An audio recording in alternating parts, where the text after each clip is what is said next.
오늘 본문이 속한 마가복음 14장의 제목을 가리켜서 예수를 죽일 방도를 찾다라는 내용으로 제목이 붙어져 있습니다. 오늘 본문에 앞서서 우리는 5가지 장면을 볼 수 있습니다.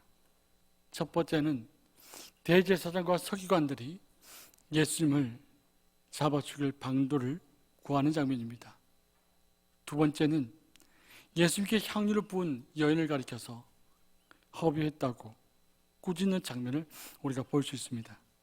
세 번째는 예수님의 제자였던 가룟유다가 주님을 배반하는 장면입니다. 그리고 제자들과 마지막 성만찬을 나누는 장면이 보여집니다. 그럼 5번째로 베드로가 예수님을 부인할 것이라고 하는 예언의 말씀, 그 장면이 우리 본문 앞에 있습니다.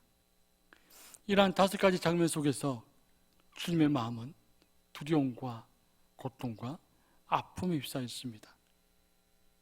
그래서 주님께서는 깊은 고민 속으로 빠지기 시작하죠. 그리고 기도의 자리로 주님께서 나아갑니다. 그런데 주님께서 내적인 이 고민과 고통과 아픔의 소리, 제자들은 알지 못합니다. 아니, 알면서도 주님께서 하셨던 그 말들을 전혀 듣지 못하고 이해하지 못하고 그들의 귀가 막고 있었을 겁니다. 그들은 주님께서 사느냐 죽느냐 하는 그 문제 앞에 기도의 자리로 나아갔지만, 주님과 함께 동행했던 그 제자들이 있지만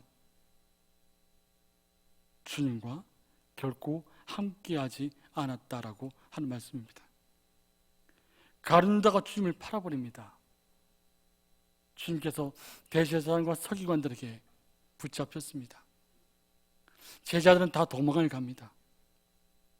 예수님을 따르던 한 청년은 온몸을 휘감고 있던 청년은 배홀 이불을 다 버리고 알몸으로 도망칩니다. 드디어 예수님은 공회 앞에 서서 계십니다. 그들은 주님에게 신성 모독죄를 트집잡아서 너의 죄를 자백하라고 주님께 다그칩니다. 그러나 주님께서는 결코 대답지 않으십니다. 주님은 그들에게 온갖 고통과 온갖 모욕과 아픔을 당하십니다. 저 멀찍이 서 있던 베드로에게 한 어린 요종이 저 예수와 함께 있지 않았냐고 이야기를 하자 베드로는 주님을 모른다고 합니다. 그 곁에 있던 무리들이 다시 베드로에게 물었을 때 베드로는 주님을 부인합니다. 그리고 주님을 저주합니다. 그때 닭이 울었습니다. 닭이 울음소리를 듣고 베드로는 주님께서 예언하셨던 그 예언의 소리를, 그 말씀을 기억해냅니다. 그리고 그 자리에서 대성통곡하며 울고 있습니다. 본문은 우리에게 묻습니다. 대제사장과 서기관들처럼 나의 이익과 반하는 세력들, 그 예수 그리스도를 우리 자신의 이익을 위해서 살리기도 하고 죽이기도 하는, 마치 예수 그리스도를 도구로 사용하지 않는가라고 우리에게 묻습니다. 예수께 향유를 부은 그 연을 가리켜서 헛된 일을 했다, 돈을 허비했다라고 말한 그 사람처럼 모든 신앙의 원리를 경제적인 논리로 이해를 하고 살고 있지 않는가라는 겁니다. 그리고 우리가 신앙생활을 하면서 어떤 경우에 어떤 상황이 있을 때 주님을 배반한 적이 있는가라고 묻습니다. 그리고 나는 종교인인가? 나는 교인인가? 나는 성도인가? 나는 제자인가라고 묻습니다.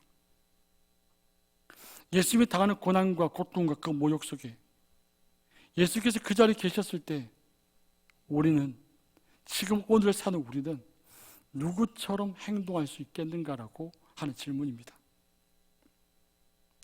2015년 봄에 강재규 감독의 장수상해라는 영화가 개봉했습니다.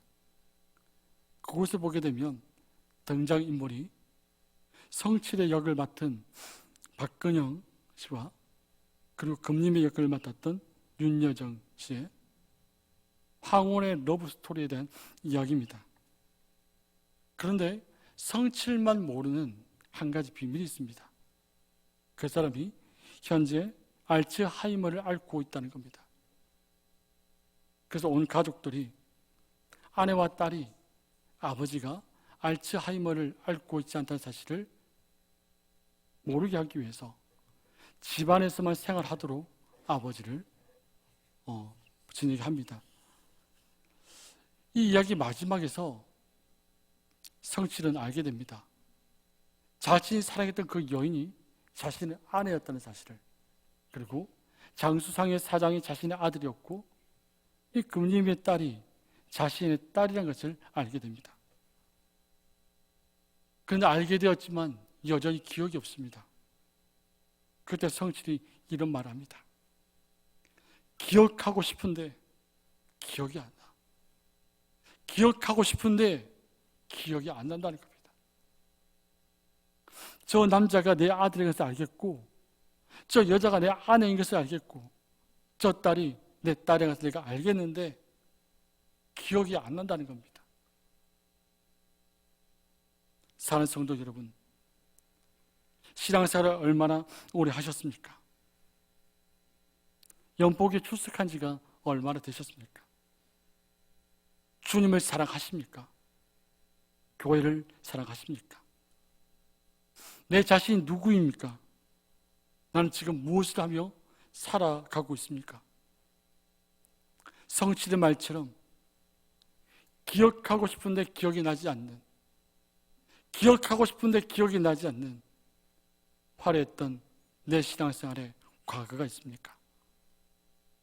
내가 주님을 처음 만나 그때 주님으로 인해서 큰 감격에 빠져서 주님을 주신 그 사랑이 너무나 놀라워서 가장 겸손한 모습으로, 가장 낮은 자의 모습으로 교회를 섬기고 주님을 섬기고 말씀을 따라 살았던 그 순수했던 그 과거의 모습들이 기억이 나십니까?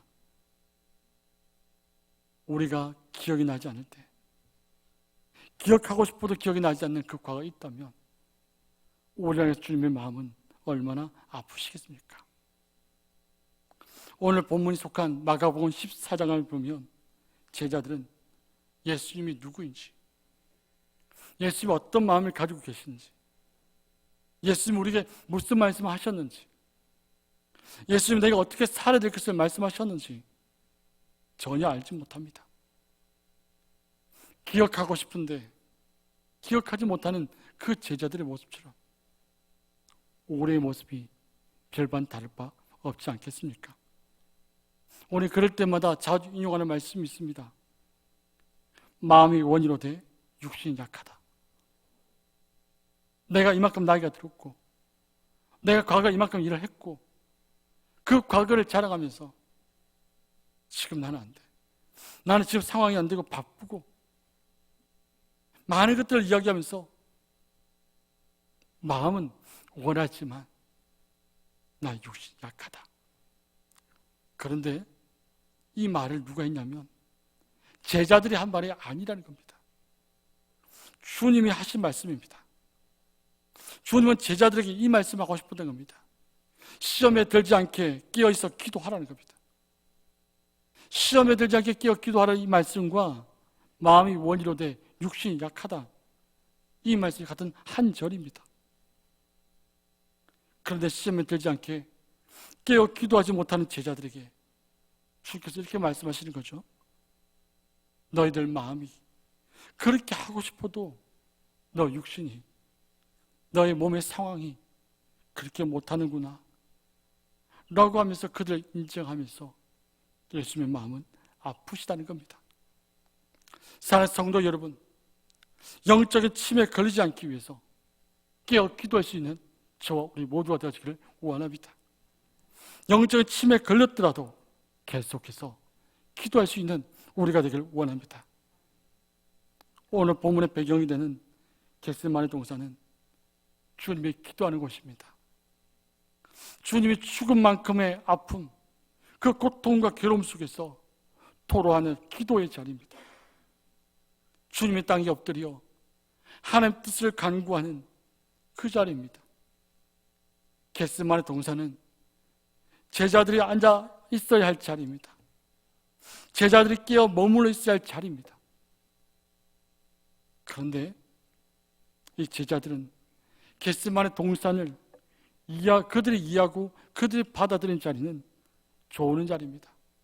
잠자는 자리입니다. 고통을 외면하는 자리입니다. 주님의 마음을 외면하는 자리, 주를 향한 마음이 없는 자리라고 하는 겁니다. 주님의 존재를 기억하지 못하는 자리, 하나님 때를 준비하지 못하는 자리, 그 자리가 제자들에게 있어서 바로 겟세마네 동산이었다는 겁니다. 이런 제자들에게 주님께서 말씀하십니다. 깨어 있을 수 없더냐? 깨어 있을 수 없더냐? 주님의 이름으로 사랑하고 축복하는 성도 여러분, 주님의 겟세마네 동산에 계십니다. 지금 어디 계십니까? 주님이 계시는 그 자리 겟세마네 동산에 계십니까? 성도들이 겟세마네 동산에 지금 무엇을 하고 있습니까? 주님께서 말씀하신 대로 시험받지 않기 위해서 깨어 기도하고 계십니까? 아니면 주님의 말씀과 상관없이 나 자신을 피곤하다는 이유로 내 몸을 위하여서 그냥 그렇게 앉아 있습니까? 시험받지 않기 위해서 깨어 기도하지 않으면 자신의 몸을 위해서 살게 되어 있습니다. 자신의 몸만을 위해서 살게 되면 이렇게 된다는 겁니다. 교회에서 하는 헌신과 봉사, 이 모든 것이 주님의 영광을 위한다기보다는 자신의 영광을 위해서, 자신의 이름을 내기 위해서 살게 된다는 겁니다. 마치 대제사장과 서기관들처럼 말입니다. 교회에서 이루어지는 사역의 모든 기준이 돈을 중심으로서 진행된다는 겁니다. 마치 가룟 유다처럼 말입니다. 교회에 어려움이 닥치면 자신의 안전을 위해서 피하고 도망가고 배반합니다. 벗은 몸으로 도망간 청년들, 그리고 예수의 제자들, 예수님의 어려움을 당할 때, 예수님 붙잡혀 갔을 때 주님의 제자로서 주님과 함께 동행하지 못했다는 겁니다. 이런 모습으로 살아가는 우리에게 주님이 말씀하십니다. 일어나서 함께 가자. 일어나서 함께 가자라고 지금 말씀하시는 겁니다. 주님과 함께 가기 위해서는 다음과 같은 자세를 취해야 합니다. 주님이 앉아있던 자리에서 주님을 바라봐야 합니다. 주님이 머물러 하는 자리에서 주님께 초점을 맞춰야 합니다. 주님께서 깨어있으라는 자리에서 주님의 말씀을 바르게 경청하고 그리고 순종해야 합니다. 주님 오실 때까지 깨어서 기다려야 한다는 사실입니다. 그때 주님과 함께 갈 수 있습니다. 그러나 놀라운 사실은 주님께 초점을 맞추지 못했고 주님을 바라보지 못했고 주님의 말뜻을 이해하지 못했고 내 육신과 내 몸을 위해서 살았지만 그 주님께서 가르쳐서 제자들에게 나와 함께 가자라고 말씀하고 있지 않습니까? 이 자리는 우리에게도 우리가 연약하고 부족하고 정말 주님에게 부끄러운 자의 모습을 가지고 있다 할지라도 오늘 주님은 우리에게 일어나서 나와 함께 가자고 말씀하실 줄 믿습니다. 오늘 본문을 살펴보면 주님의 말씀, 주님의 일들을 한번 주목해 봤으면 좋겠습니다. 32절, 33절 말씀 보면 주님이 베드로와 야고보와 요한을 데리고 겟세마네로 가십니다. 32절 후반절 말씀 보면 제자들에게 기도할 동안에 여기 앉아 있으라고 말씀하십니다. 34절 말씀 보면 마음이 심히 고민하여 죽게 되었으니 여기 머물러 있으라. 35절 땅에 엎드려 될 수 있는 대로 이 때가 지나가기를 구하십니다. 그리고 주님께서 36절에서 이 잔을 내게서 옮기시옵소서. 그러나 나의 원대로 마옵시고 아버지의 원대로 하옵소서라고 간구하고 계십니다. 37절, 40절, 41절 말씀 보면 제자들이 자는 것을 연속 3번으로 주님께서 보셨습니다. 그리고 37절, 40절 말씀 보면 잠자는 제자들에게 주님께서 시험 들지 않게 깨어 기도하라 말씀하십니다. 그리고 41절 말씀 보시면 주님께서 이렇게 말씀하십니다. 이제는 자고 쉬어라. 그만되었다. 때가 왔도다. 보라, 인자가 죄인의 손에 팔리느니라고 말씀하십니다. 42절에 일어나라, 함께 가자. 보라, 나를 파는 자가 가까이 왔느니라고 말씀하십니다. 사랑하는 성도 여러분, 주님께서 왜 세 제자를 데리고 겟세마네로 가셨을까요? 왜 주님께서 겟세마네에서 하시던 그 기도 소리를 이 세 제자들은 알아차리지 못했을까? 왜 주님의 마음을 몰랐을까? 주님의 죽을 만큼 고통스러운 그 아픔을, 그 마음을 왜 몰랐을까? 라는 겁니다. 이 제자들의 모습이 우리의 모습과 같습니다. 우리 육신의 지배를 우리는 받고 있습니다. 그리고 자신의 이익이 침해당할까 봐 우리는 살피고 있습니다. 말과는 다르게 행동은 주님의 영광을 돌리지 못하고 있습니다. 또한 간습과 습관에 갇혀서 주님을 나의 방법대로 주님을 이해합니다. 그리고 주님의 몸대 이 교회라는 사실이 있고 스스로가 이 교회의 주인처럼 행세하기 때문에 주님의 음성을 들을래야 들을 수가 없습니다. 주님의 마음을, 아픔을 알아차릴 수가 없습니다. 이라는 우리에게 주님께서 말씀하십니다. 일어나라, 함께 가자. 보아라, 나를 파는 자가 가까이 왔느니라고 말씀을 하시는 겁니다. 사랑하는 연복의 공동체 여러분, 겟세마네 동산은 우리들의 연약함과 우리의 부족함과 우리의 죄들이 적나라하게 드러나는 자리입니다. 주님께서 그럼에도 불구하고 그 자리에서 말씀하십니다. 일어나라고 말씀하십니다. 나와 함께 가자고 말씀하십니다. 구원받지 못할 죄인으로 그냥 주저앉아 포기하지 말고 주님과 함께 일어나서 가는 성도들이 되기를 간절히 원합니다. 주님이 나를 위해서 팔렸습니다.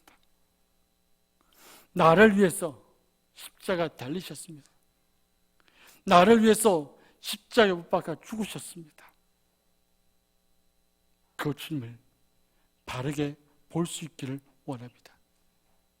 그 주님을 기억할 수 있기를 원합니다.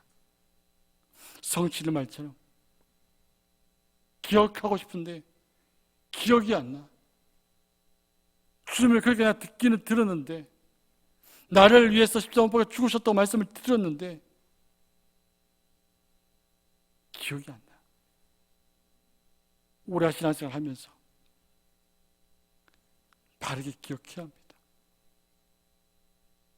우리 신앙이 흔들릴 때마다, 내 신앙의 위기가 찾아올 때마다, 주저앉아서 포기하고 싶을 때마다 나를 위해서 십자가 못 박혀 죽으신 그 예수 그리스도를 기억하기를 원합니다. 우리에게 더더욱 은혜는 우리 죄를 끝까지 씻으시고 주께서 부활하셨다는 겁니다. 죽으시고 부활하시고 하나님 보좌 우편에서 지금 우리를 보시고 응원하고 계시는 그 주님이 계시다는 겁니다. 사랑하는 성도 여러분, 하나님께서 이 자리에 앉아 있는 우리를 예정하셨죠. 그 예정 가운데서 우리가 다른 시대에, 다른 나이에 주님께 부름을 받았습니다.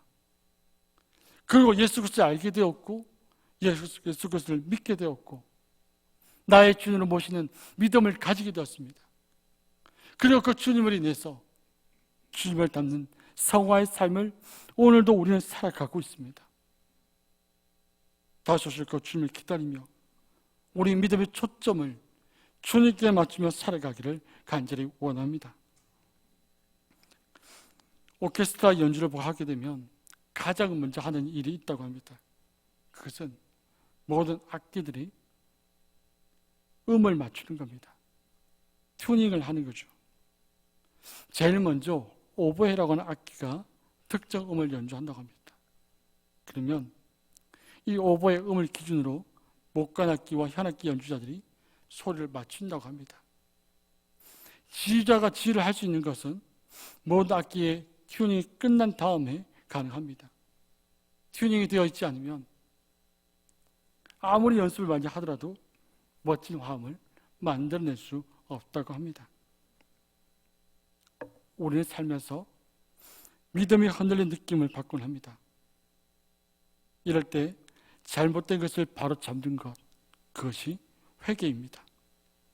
이 회개는 믿음의 튜닝이라고 할 수 있습니다. 성경에 등장하는 인물들을 한번 보십시오. 그 사람들 가운데는 평생 흠없이 산 사람은 아무도 없습니다. 노예는 술 때문에 망신을 당할 때가 있었습니다. 아브라함은 자신의 아내를 누이라고 속이는 거짓말을 했습니다. 모세는 자신의 혈기 때문에 사람을 죽이는 일을 했습니다. 다윗은 부하의 아내를 간음했습니다. 방금 열거했던 이 사람들이 이러한 죄와 이러한 잘못이 있음에도 불구하고 하나님 역사의 도구로 쓰임 받았다는 겁니다. 그것을 가능하게 한 것이 뭐냐면 믿음의 튜닝입니다. 하나님 앞에 죄에 대한 철저한 회개가 있었다는 겁니다. 이 자리에 앉아있는 우리도 수없이 많은 죄를 우리가 지었고 지으며 살아가지만 우리 역시 하나님께 쓰임받을 수 있는 기회가 있다는 사실을 잊지 마시기를 원합니다. 우리의 믿음을 튜닝하기 원합니다. 주님 앞에 우리의 죄됨을 회개할 수 있기를 원합니다.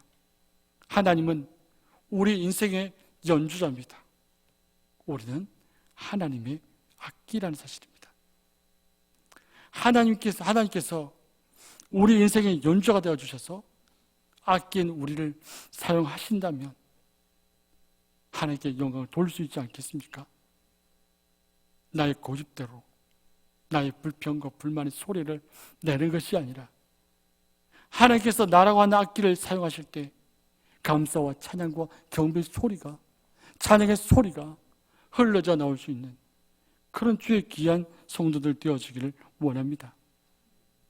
이 자리에 앉아있는 우리 모두가 예수님을 다시 맞이하기 전에, 하나님의 나라가 이 땅에 이루어지기 전에 우리가 가장 필요한 것이 바로 믿음의 튜닝, 회개라고 하는 겁니다.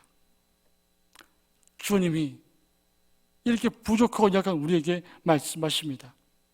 일어나라, 함께 가자. 일어나라, 함께 가자고 말씀하십니다. 사랑하는 성도 여러분, 주님께서 우리에게 말씀하실 때 일어나 함께 가자, 주저앉아 있지 마라, 죄책감에 놓여 있지 마라, 절망 속에 놓여 있지 마라, 일어나라, 나와 함께 가자 하실 때 주님의 손을 붙잡고 나아갈 수 있기를 원합니다. 그 길은 결코 행복한 길만은 아닙니다. 주님을 파는 자리, 주님을 잡아가는 자리, 십자가의 고통과 아픔이 있는 자리입니다. 그럼에도 불구하고 부활하신 예수 그리스도를 소망하면서 함께 걸어나가기를 주님의 이름으로 축복합니다. 기도하겠습니다. 살아계시고 역사하시며 우리 삶의 주인 되시는 하나님 아버지, 저희들이 주를 오래 믿었다고, 저희들이 주님을 많이 안다고, 교회에 대해서 많이 안다고 착각할 때가 있지는 않는지, 기억하고 싶어도 기억되지 않는 그 사실이 있는지 우리 자신을 돌아보게 하여 주시고, 주께서 우리에게 일어나 함께 가자 말씀하실 때 모든 상황들을 훌훌 털어버리고 일어나게 하시고 주님과 함께 갈 수 있는 우리가 되어지게 하여 주시옵소서. 그 길이 비록 고난의 길이고 슬픔의 길이고 아픔의 길일지라도, 주가 매달려 죽으신 십자가 그 자리일지라도 우리가 주와 함께 걸으며 부활하신 예수 그리스도 소망하며 하늘 보좌에서 우리를 응원하시는 그 예수 그리스도 온전히 믿으며 주님과 함께 동행하는 성도들 되어지게 하여 주시옵소서. 우리의 길과 진리와 생명 되신 예수님 이름으로 기도합니다. 아멘.